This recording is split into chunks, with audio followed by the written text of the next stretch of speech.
Τώρα ερχόμαστε στην διασπορά των ειδήσεων και να επικεντρωθούμε λίγο στην Κύπρο, γιατί τις τάσεις διεθνώς τις ξέρουμε, θα τις δούμε και στη συνέχεια.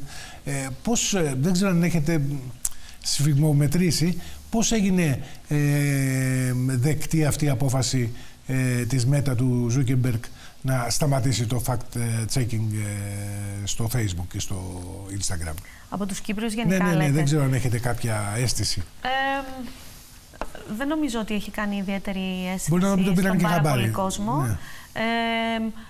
Όσοι ασχολούνται με αυτό το θέμα έχουμε ανησυχήσει για το μέλλον της παραπληροφόρησης, γιατί οι συνέπειες περιμένουμε να είναι πάρα πολύ έντονες μέσα από την κατάργηση αυτού του προγράμματος στην Αμερική. Περιμένουμε δηλαδή αύξηση της παραπληροφόρησης, παρόλο που πρόκειται να αντικατασταθεί από τα community notes. Το οποίο είπαμε προηγουμένως ότι δεν κάνουν τη δουλειά που θα ανέμενε κάποιος. Ακριβώς, και αυτό έχει φανεί και μέσα από έρευνες που έχουν γίνει και έχουν μετρήσει την αποτελεσματικότητα του μέτρου αυτού, και έχει φανεί ότι όντως δεν κάνει τη δουλειά που έπρεπε να κάνει και δεν μειώνει την αλληλεπίδραση με αυτά τα tweets. Επομένως, θεωρούμε ότι θα υπάρχει αύξηση της παραπληροφόρησης. Και από εκεί και πέρα είναι αυτό που είπε πριν ο Θάνος για τα άτομα τα οποία δεν εκτιμούν τη δουλειά που κάνουμε. Θεωρούν ότι είμαστε έτσι μέρος ενός μεγαλύτερου, και ενός μεγαλύτερου σχεδίου φήμωσης των πολιτών, οπότε αυτοί έχουν νιώσει μια δικαίωση. Αποθρασινθεί, θα τολμούσα. Ποιοι είναι οι πιο εκτεθειμένοι εκ των χρηστών στην παραπληροφόρηση? Πιο εκτεθειμένοι είναι αυτοί που είχαν ήδη κάποιες προϋπάρχουσες προκαταλήψεις για κάποια θέματα, δηλαδή, για παράδειγμα, κάποιοι που είχαν μια αρνητική άποψη για τους μετανάστες ή τους φοβόντουσαν, είναι έφορο έδαφος για να τους παραπληροφορήσει για αυτό το θέμα. Να το διευρύνω λίγο. Κάποιοι που έχουν έτσι μια θετική άποψη για τη Ρωσία για λόγους πολιτισμικούς, θρησκευτικούς κτλ. Είναι ένας πρώτης τάξεως στόχος για να τους σερβίρει παραπληροφόρηση, η οποία θα εξυψώνει μεν τη Ρωσία, θα υποβαθμίζει όμως τη Δύση. Για παράδειγμα, θεωρείται ότι η ρητορική, έτσι, μια πολύ κοινή ρητορική που παίζει εδώ και πολλά χρόνια, είναι ότι η Δύση είναι ηθικά διαφθαρμένη, ενώ η Ρωσία, εν πάση περιπτώσει, επειδή διατηρεί κάποιες αξίες οικογενειακές και θρησκευτικές, δεν είναι. Και ότι ένα τελευταίο, ας πούμε, που είναι ότι επειδή η Ρωσία, ξέρω εγώ, δεν επιτρέπει τους γάμους μεταξύ ατόμων του ίδιου φύλου και προστατεύει την οικογένεια κτλ., ότι θα έχει αυξηθεί ο πληθυσμός της. Που ισχύει ακριβώς το αντίθετο, βέβαια. Έχει πέσει και μάλιστα και πέφτει, συνεχίζει και πέφτει ο πληθυσμός της Ρωσίας, παρά όλα αυτά τα θεωρητικά, έτσι, μέτρα περί προστασίας και των αξιών και των θεσμών κτλ. Επομένως, εδώ πέρα, όσοι έχουν αυτές τις απόψεις, αν κάποια κρατική οντότητα, στην προκειμένη περίπτωση η Ρωσία, αρχίζει και διασπείρει κάτι το οποίο ακούγεται έβυχο στα αυτιά αυτών που έχουν, έτσι, μια θετική άποψη, εννοείται ότι θα έχει πολύ μεγάλη διασπόρα. Και επειδή και οι Έλληνες και οι Ελλαδίτες και οι Κύπροι έχουν, έτσι, γενικά μια παραδοσιακή καλή άποψη για τη Ρωσία, είναι και ομόδοξοι κιόλας. Είναι πολύ, έτσι, επιρρεπείς σε αυτού του είδους τις ρητορικές, στο να τις αποδέχτουν, χωρίς να τις ελέγξουν. Ναι, αλλά θέλω να ρωτήσω και κάτι ακόμη. Εγώ διαβλέπω, πέραν του θέματος της Ρωσίας, τον πόλεμο στην Ουκρανία, η Γάζα, Ισραήλ και όλα αυτά, διαβλέπω και μια οργανωμένη, θα την πω έτσι, προσπάθεια υπονόμευσης και υπόσκαψης οποιοδήποτε θέματος σχετίζεται με την Ευρωπαϊκή Ένωση. Δηλαδή, συνήθως λέμε οι Ευρωπαίοι, λες και εμείς είμαστε Ασιάτες ή Αφρικανοί, ας πούμε, ή αυτοί στην Ευρώπη ή αυτοί στις Βρυξέλλες κάνουν αυτό, κάνουν το άλλο, είναι διεφθαρμένοι, είναι, όλα αυτά προωθούν πολέμους, ό,τι αρνητικό θα μπορούσε κάποιος να σκεφτεί, το φορτώνουμε στην Ευρώπη. Βλέπετε ότι να υπάρχει και οργανωμένη προσπάθεια προς αυτή την κατεύθυνση, να υπονομευτεί η Ευρώπη και η Ευρωπαϊκή Ένωση κυρίως? Φαίνεται ότι υπάρχουν και τέτοιες ρητορικές, οι οποίες συνδέονται και με την Ρωσία και με τον πόλεμο στην Ουκρανία. Υπάρχει μια έντονη άποψη ότι η Δύση ενισχύει αυτόν τον πόλεμο και τον διατηρεί ότι οφείλεται στη Δύση δηλαδή η συνέχιση του πολέμου. Υπάρχει και άλλη αμφισβήτηση της Δύσης σε επίπεδο θεσμών, όλα αυτά που λέγαμε πριν, ότι μπορεί να διαφθείρουν κοινωνικά το χαρακτήρα μας, την εθνική μας ταυτότητα και την πολιτιστική μας ταυτότητα. Και για τους θεσμούς υπάρχουν έτσι, πληροφορίες που κυκλοφορούν που τους αμφισβητούν. Οπότε υπάρχει έτσι, οργανωμένη από διάφορες πλευρές. Προέρχεται αυτή η επίθεση. Υπάρχει light, να την πω έτσι, και hard παραπληροφόρηση. Δηλαδή, το να πω εγώ ή οποιοδήποτε άλλος. Ξέρετε, η Ευρωπαϊκή Ένωση είναι ένα χάλι και μισό, γιατί την Ursula von der Leyen δεν την ψηφίζουμε εμείς οι πολίτες, την ψηφίζουν οι κυβερνήσεις. Ούτως ώστε δεν έχει δημοκρατική νομιμοποίηση, δεν μπορεί να μας μιλάει, ας πούμε. Το έχουμε ακούσει από ευρωβουλευτή αυτό. Ναι. Κοίταξε, εδώ πέρα θα πρέπει λίγο να βάλουμε ένα όριο μεταξύ άποψης και γεγονότων. Αν δεν κάνω λάθος, ο ίδιος ευρωβουλευτής έχει πει ότι να σταματήσουμε να βοηθάμε την Ουκρανία με όπλα για να σταματήσει ο πόλεμος. Δηλαδή, φταίει η Δύση που βοηθάει μια χώρα να αμυνθεί και θα πρέπει, ας πούμε, η Ουκρανία, δεν ξέρω κι εγώ, να παραδοθεί, να φτάσουν τα σύνορά της στην υπερδυνστερία, δεν ξέρω κι εγώ πού, προκειμένου να σταματήσει ο πόλεμος. Αυτό, εντάξει, είναι απλά αστείο, έτσι, δεν το συζητάμε. Όπως το να απολύσουμε το 80% των υπαλλήλων της Ευρωπαϊκής Ένωσης. Έτσι. Σωστό και αυτό. Και η ψηφοφορία δια ανάτασης χειρός είναι προβληματική και δεν είναι διαφανής διαδικασία. Όλα αυτά. Η αλήθεια είναι ένας τεράστιος οργανισμός και γραφειοκρατικός η Ευρωπαϊκή Ένωση, έτσι. Αλλά γι' αυτό το λόγο έχει πολλές δικλείδες ασφαλείας. Δεν ξέρω αν πρέπει να απολυθούν και πόσοι. Έτσι, γιατί και αυτό μια άποψη είναι τώρα, αλλά υποθέτω ότι δεν μπορεί να λειτουργήσει με ένα 20% ολόκληρη Ευρωπαϊκή Ένωση. Ναι, δεν είναι μόνο το θέμα το να πει κάποιος ότι πρέπει να απολυθούν. Είναι και η επίκληση ότι επειδή το έκανε κάποιος στην πλατφόρμα X, πρέπει να το κάνουμε κι εμείς. Κοίταξε, ο συγκεκριμένος ευρωβουλευτής έχει χαρακτηριστεί ως φερέφωνο του Μάσκ στο Ευρωκοινοβούλιο. Το διάβαζα προχθές ένα άρθρο. Στο Πολίτικο, μπράβο. Προφανώς συγκρίνει κάποια πράγματα τα οποία είναι τελείως ανώμια. Έτσι. Τώρα μιλάμε για μια ιδιωτική εταιρεία η οποία από μέσω κοινωνικής δικτύωσης έχει γίνει πολιτική πλατφόρμα. Έτσι, έχει άλλους σκοπούς τώρα, δεν ήταν αυτό που είναι. Και μιλάμε τώρα για έναν οργανισμό τεράστιο, την Ευρωπαϊκή Ένωση, 500 εκατομμύρια άνθρωποι και όπως καταλαβαίνεις δεν είναι το ίδιο πράγμα. Προφανώς. Θέλετε κάτι να προσθέσετε σε αυτό? Ήθελα να προσθέσω στην προηγούμενη ερώτηση που είχε να κάνει με το ποιοι είναι πιο επιρρεπείς στη διάδοση της παραπληροφόρησης και στην αποδοχή της παραπληροφόρησης. Και θέλω να πω ότι μέσα στους στόχους του κέντρου, του Fact Check Cyprus, το οποίο έχει ιδρυθεί στα πλαίσια του Τεχνολογικού Πανεπιστημίου Κύπρου, δηλαδή είμαστε κομμάτι του Πανεπιστημίου, μέσα λοιπόν στα πλαίσια αυτά, μέσα στους στόχους μας, είναι και η έρευνα.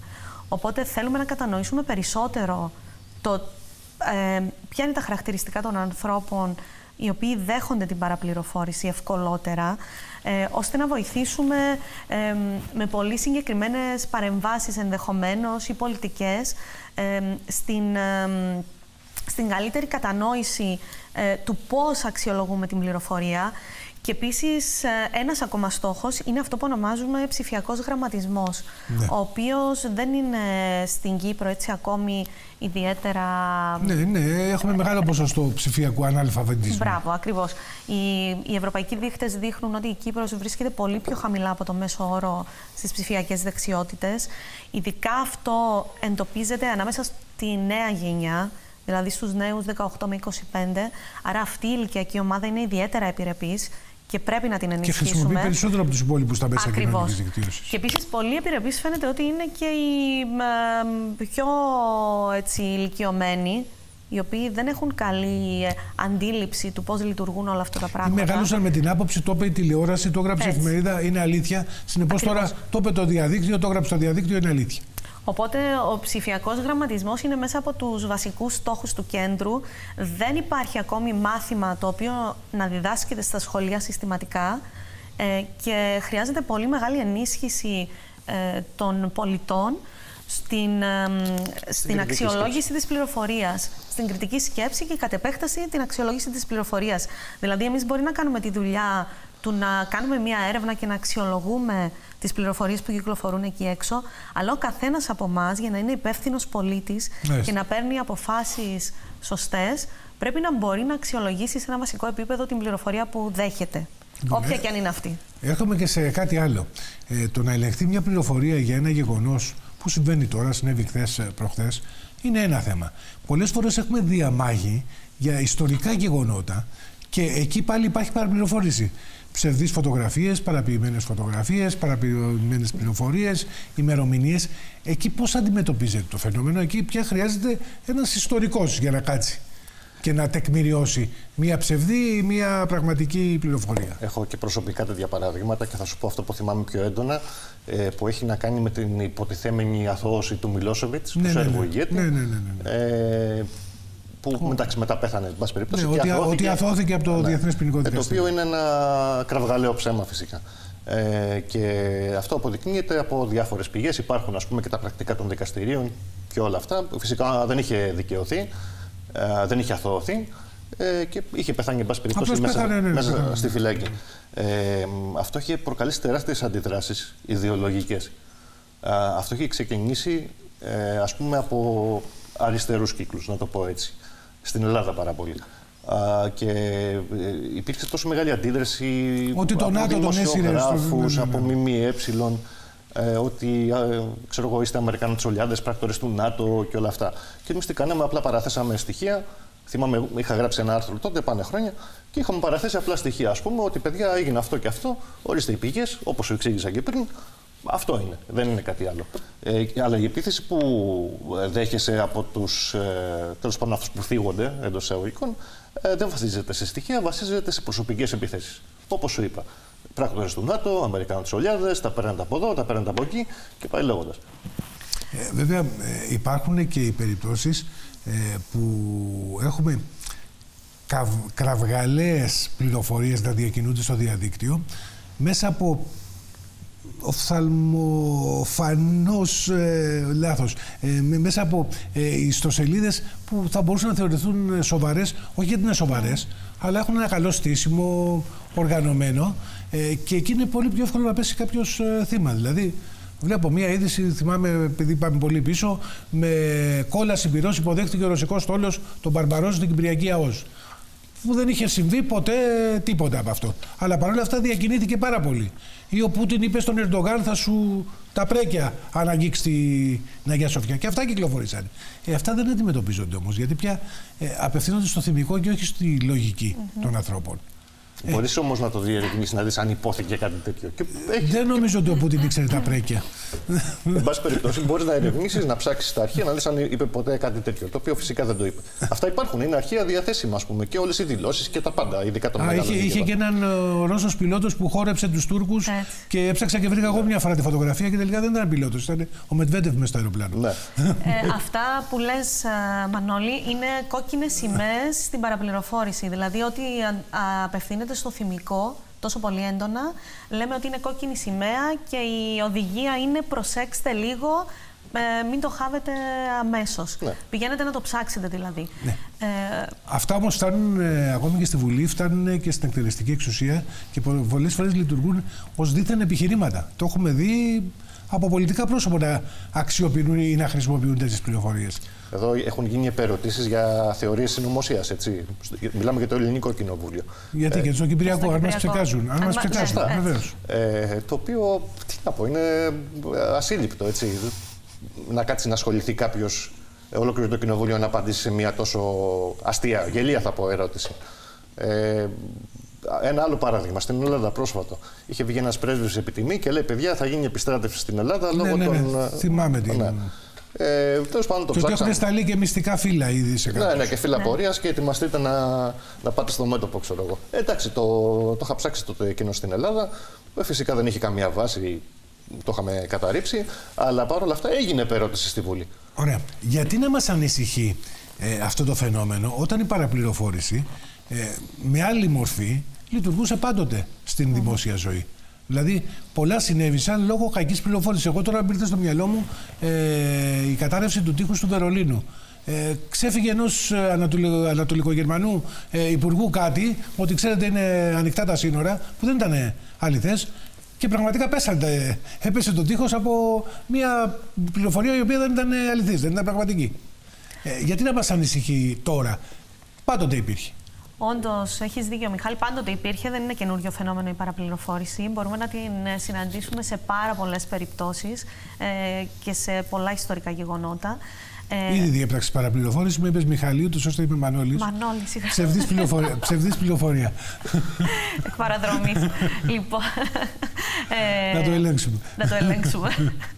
Λοιπόν, τι ήθελα να πω όμως, ότι σήμερα με την τεχνολογική πρόοδο και την επανάσταση στην τεχνολογία την οποία βιώνουμε αυτή τη στιγμή, η έκταση και ο όγκος της πληροφορίας και η ταχύτητα με την οποία μεταφέρεται έχουν αυξηθεί με γεωμετρική πρόοδο. Επομένως, η παραπληροφόρηση φτάνει σε πάρα πολύ μικρό χρονικό διάστημα, στιγμιαία θα έλεγα, και σε πάρα πολύ μεγάλες ποσότητες σε ολόκληρο τον πλανήτη ουσιαστικά. Και αυτό έχει μεγάλες συνέπειες, μπορεί να έχει μεγάλες συνέπειες πολύ μεγαλύτερης έκτασης. Το βλέπουμε πάρα πολύ συχνά σε εκλογικές αναμετρήσεις. Στην Αμερική αυτό έχει γίνει μεγάλο θέμα συνεχώς. Και παρεμβάσεις και ολόκληρες καμπάνιες έχουν συνδεθεί με την παραπληροφόρηση. Με τον πόλεμο συνδέεται πάρα πολύ έντονα, επομένως γι' αυτό μας ανησυχεί εντονότερα. Ακόμη και με όλες αυτές τις αναταραχές που υπήρξαν στη Λεμεσό εναντίον των μεταναστών, όλα αυτά ενισχύθηκαν από την παραπληροφόρηση, η οποία κυκλοφορούσε έντονα στο διαδίκτυο τότε, και μπορούμε να δούμε τις συνέπειες στον πραγματικό κόσμο. Ναι, είδαμε το τι συνέβη. Ναι. Βέβαια, έρχεται κάποιος τώρα να διερωτηθεί, μπορούν 5, 10, 100, 200 οργανισμοί της εμβέλειας που έχουν οι οργανισμοί αυτοί να τα βάλουν με 2 τέρατα της τεχνολογίας, και μιλάω για το Facebook και το X, με δισεκατομμύρια, με ανθρώπους, με πολιτική δύναμη? Μήπως έχουμε μια περίπτωση Δαβίδ Γολιάθ εδώ και ο Δαβίδ ούτε καν σφεντόνα δεν κρατάει? Θα σου πω. Εγώ θα σου απαντήσω ότι ναι, στο Facebook είχαν αντίκτυπο θετικό. Και τυχαίνει έχω κάποια νούμερα μπροστά μου, πάλι για Ευρωπαϊκή Ένωση, πάλι από αυτή την αναφορά του Facebook. Λέει ότι είχαν υποβληθεί 172.000 αναφορές για ψευδείς πληροφορίες. Εξ αυτών, οι μόνες που όλες αυτές υποβαθμίστηκαν, γιατί έγιναν και τα fact checks και όλα αυτά, και εξ αυτών μόνο 5.500 δεν επηρεάστηκαν. Του τεστ είναι ένα 3,15. Δηλαδή, εκεί είχε έναν αντίκτυπο. Είναι φανέρος, δηλαδή τα νούμερα είναι φανέρα, υπάρχουν. Ότι μόνο το 3,15% έμεινε ανυπηρέαστο. Δεν σου λέω βέβαια ότι είναι και πολλά που περνάνε κάτω από το ραντάρ των fact checkers και των αλγορίθμων και των χρηστών που υποτίθεται ότι υποβάλλουν αναφορές. Είναι σίγουρα πάρα πολλά. Αλλά το fact-checking φαίνεται ότι δουλεύει στο Facebook. Δούλεψε. Και δουλεύει ακόμη. Δουλεύει, αλλά το θέμα είναι αν μπορεί να επηρεάσει τη λειτουργία αυτών των οργανισμών κατά οποιοδήποτε τρόπο. Δηλαδή, έχω στο μυαλό μου μια εικόνα οδοστρωτήρα των 2 μεγάλων πλατφορμών κοινωνικής δικτύωσης που μπορούν να ισοπεδώσουν τα πάντα, ακόμη και κυβερνήσεις. Συνεπώς, οι οργανισμοί αυτοί δεν θα πρέπει με κάποιον άλλο τρόπο να λειτουργήσουν ή να ενισχυθούν? Η Ευρωπαϊκή Ένωση, που συνήθως αντιστέκεται γιατί έχει μια δημοκρατική συναίσθηση των πραγμάτων, έχει άλλους τρόπους να σταματήσει αυτή τη διαδικασία? Δεν ξέρω. Σωστά, αυτό είναι πολύ καλό σημείο που θίγεις, Μανώλη. Λοιπόν, πέρα από το fact-checking, μέσα στις προτεραιότητες της Ευρωπαϊκής Ένωσης είναι η καταπολέμηση της παραπληροφόρησης. Δίνει λεφτά συστηματικά και για την έρευνα σε αυτό το θέμα και για τη δημιουργία καινούριων πολιτικών, και φυσικά δίνεται έμφαση στον ψηφιακό γραμματισμό που λέγαμε πριν. Δηλαδή δίνεται έμφαση και από την Ευρωπαϊκή Ένωση και από τους διάφορους οργανισμούς ελέγχου πληροφορίας, δηλαδή τους οργανισμούς του fact-checking, στον ψηφιακό γραμματισμό που λέγαμε πριν, στην εκπαίδευση του κοινού, ώστε να μπορεί να αναγνωρίζει. Είναι δηλαδή το fact-checking ένα όπλο στον πόλεμο αυτό κατά της παραπληροφόρησης, ένα από τα πολλά όπλα που μπορούμε να χρησιμοποιήσουμε. Παράλληλα με την αύξηση της κριτικής σκέψης, τις εκστρατείες ενημέρωσης και πολλά άλλα που μπορούν να γίνουν. Μείναμε μόνο στην πολιτική διάσταση, αλλά υπάρχουν και άλλες διαστάσεις, δηλαδή η εμπορική, οικονομική. Και η παραπληροφόρηση εκεί ενδεχομένως να έχει κόστος, σημαντικό οικονομικό κόστος, στην οικονομία κρατών που δεν μπορούμε να το προσμετρήσουμε. Δηλαδή, μια δυσφήμιση, ας πούμε, του ελληνικού ή του κυπριακού τουρισμού μπορεί να γίνει μέσω παραπληροφόρησης, μπορεί να διαλύσει μια οικονομία. Αυτό αντιμετωπίζεται πάλι από οργανισμούς όπως ο δικός σας, ή τα ίδια τα κράτη πια έχουν δικές τους άμυνες για να το κάνουν αυτό? Άμυνες στην παραπληροφόρηση, κράτη σαν τα δικά μας δεν έχουν. Έτσι, δηλαδή υπάρχει ένας ελέφαντας μέσα στο δωμάτιο που κάνουν όλοι ότι δεν τον βλέπουν. Δεν υπάρχει κανένας μηχανισμός. Το πόσο ισχυρά είναι τα κοινωνικά δίκτυα στο να επηρεάσουν ακόμα και οι οικονομίες μπορεί να φάνει από ένα tweet που έκανε ο Ντόναλντ Τραμπ το 2018, αν δεν με απατάει η μνήμη μου, ή το 2019, εναντίον του Ερντόγαν, εναντίον της Τουρκίας, που τους απείλησε. Και έπεσε η λίρα, δεν θυμάμαι πώς. Η λίρα κατρακύλησε. Είχε πραγματική συνέπεια στην οικονομία τους και σοβαρή κιόλας. Ένα tweet μόνο. Τίποτα άλλο. Μία ανάρτηση στο X, δηλαδή. Αυτό που λέμε τώρα X. Και επομένως είναι σαφές ότι φυσικά αν βγει κάποιος με πάρα πολύ μεγάλη επιρροή, θες ο Elon Musk, που ας πούμε τώρα κάνει ένα σωρό πράγματα και στη Βρετανία τους έχει ανακατέψει. Και στη Γερμανία. Και στη Γερμανία κτλ. Ναι, βεβαίως. Τεράστιες επιπτώσεις. Δηλαδή εδώ πέρα σίγουρα θα επηρεαστούν ψηφοφόροι και η κοινή γνώμη γενικότερα. Γιατί παρουσιάζονται πολλά πράγματα τα οποία είτε είναι ψευδή, είτε λείπει θεματικό περιεχόμενο από αυτά. Δηλαδή, έτσι όπως τα παρουσιάζει, δεν δίνει όλη την εικόνα. Δηλαδή, μπορεί να περιέχει κάποια στοιχεία αλήθειας, αλλά το γενικότερο πλαίσιο δεν βγάζει αυτό το συμπέρασμα. Και αυτό είναι πάρα πολύ μεγάλη παγίδα όσον έχει να κάνει με την καταπολέμηση της παραπληροφόρησης. Δηλαδή, η ελλειπής πληροφορία. Και αυτό δεν το καταλαβαίνουν πολύ. Περνάει ο χρόνος, θα μπορούσαμε να συζητήσουμε πολλές ώρες για όλα αυτά τα θέματα που αφορούν. Θέλω να σε ευχαριστήσω πολύ, αλλά θα ήθελα να ξέρω αν ο πολίτης που χρησιμοποιεί τα μέσα κοινωνικής δικτύωσης μπορεί να απευθυνθεί σε οργανισμούς σαν τους δικούς σας για να ελέγξει μια πληροφορία που πιθανόν να τον επηρεάζει. Γίνεται δηλαδή μέσω της ιστοσελίδας, δεν ξέρω πώς. Φυσικά και γίνεται και μάλιστα το ενθαρρύνουμε κιόλας. Είτε μέσω της ιστοσελίδας, είτε μέσω του WhatsApp, είτε μέσω της σελίδας στο Facebook και ούτω καθεξής. Εμείς θέλουμε να αλληλεπιδρούμε με τους πολίτες και πράγματι αλληλεπιδρούμε. Και φυσικά είναι όλοι ευπρόσδεκτοι να στείλουν οποιαδήποτε απορία έχουν πάνω σε οποιοδήποτε θέμα. Μάλιστα. Θέλω να σας ευχαριστήσω πάρα πολύ και να δούμε πώς θα εξελιχθούν τα πράγματα, γιατί νομίζω ότι ακόμη δεν μπορούμε να έχουμε έτσι μια αίσθηση του τι θα συμβεί αύριο. Θα πρέπει να τα αφήσουμε να λειτουργήσει όπως λειτουργεί, με επιπτώσεις ή με τέλος πάντων ό,τι μπορεί να μας φέρει αυτή η απόφαση που έχει ληφθεί και από το Facebook και από το X. Θα σας ευχαριστήσουμε πάρα πολύ. Σας ευχαριστούμε. Ευχαριστούμε και τους τηλεθεατές. Να είστε καλά. Καλό σας βράδυ.